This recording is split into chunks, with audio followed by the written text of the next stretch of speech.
Fire origin stories. It's one of the best stories about how fire came to the people. Let's start. Long ago, the animal people had no fire. Day and night they huddled in their houses in the dark and ate their food uncooked. In the winter, they were so cold, icicles hung from their fur. Oh, they were miserable. Then one day, wise old Coyote gathered everybody together. "We have heard about fire," he said, "but the only fire is far upriver at the world's end. It's guarded by the Yellow Jacket sisters high atop a snowy mountain. They are wicked and will not share it. But listen, if we all cooperate and work together, we can steal the fire."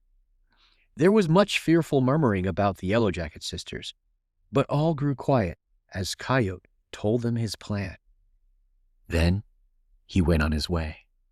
Grandfather Coyote slowly trudged up the mountain at the world's end.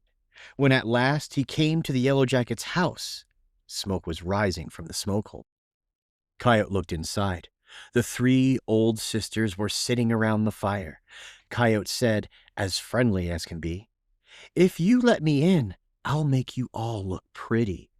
Suspicious, the three sisters put their heads close together and buzzed. "Come in," they said, "but no tricks."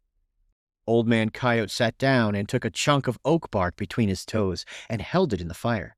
When it had burned into a blackened coal, he marked their yellow faces and bodies with black stripes to make them pretty. "Now," said Coyote, "if you close your eyes, I will make you even prettier."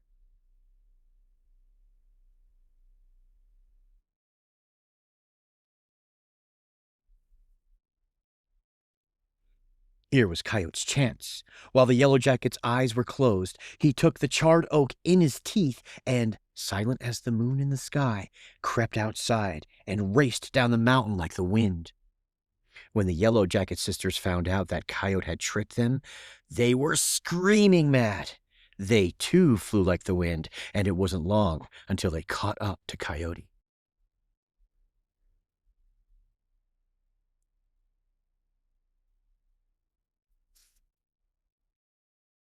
They were almost on him when Coyote tripped, rolled downhill like a snowball, and landed smack at Eagle's feet.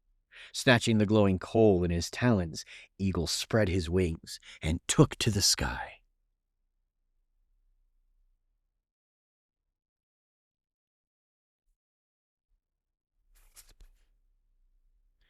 Eagle was swift, but the Yellow Jacket soon caught up with him. Suddenly, Eagle dropped the coal. Below, Mountain Lion caught it in his great teeth and bounded off through the snow. Still furious, Yellow Jackets followed.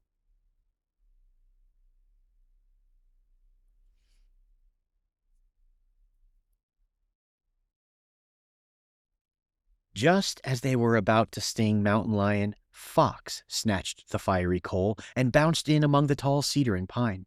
Fox ran and ran until she was so tired she couldn't take another step. She huffed and huffed. Her breath made clouds, and the Yellow Jackets were right behind her.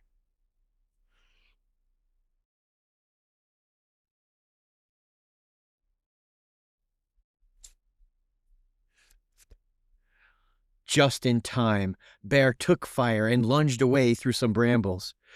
Bear, too, was quick, yet the Yellow Jackets were right on top of her.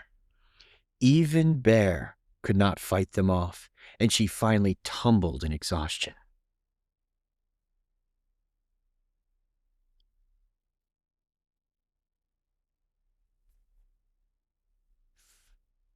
As Bear fell, Measuring Worm, the long one, took the fire. The long one stretched way out over 3 ridges, yet the Yellow Jackets were there, waiting, ready to strike. Somehow, right under the Yellow Jacket's eyes, Turtle sneaked in, grabbed the fire, and scrambled off. But of course, Turtle was slow, and one of the Yellow Jacket sisters stung him in his tail. "Aggie!" he yelled. Turtle pulled in his head and legs and flip-flopped down the hill. Flumph, flumph, flumph. The yellow jackets were swarming all over Turtle when Frog leaped out of the river and swallowed the fire. Gulp. Then Frog hopped back into the river, plop, and sat on the bottom.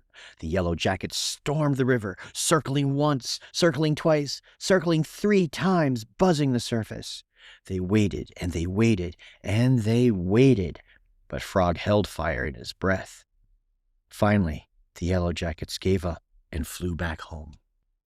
As soon as the yellow jacket sisters were gone, Frog burst out of the water and spat the hot coal into the roots of a willow growing along the river. The tree swallowed the fire, and the animal people didn't know what to do. Then, once again, Coyote came along, and the animal people said, "Grandfather, you must show us how to get this fire from this willow." So Old Man Coyote, who is very wise and knows these things, said, "Ha!" And he showed them how to rub 2 willow sticks together over dry moss to make fire. From that time on, the people have known how to coax fire from the wood in order to keep warm and to cook their food. And at night, in the seasons of cold, they have sat in a circle around their fires and listened as the elders told the old stories. And so it is, even to this day.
Fire Race, a Karuk Coyote tale about how fire came to the people. This story is based on various versions of the Karuk myth. The Karuk, meaning upriver, people are native to the rugged Klamath River region of northwest California. With their neighbors, the Yurok, Hoopa, and Shasta, they share many of the old stories. This is one of them.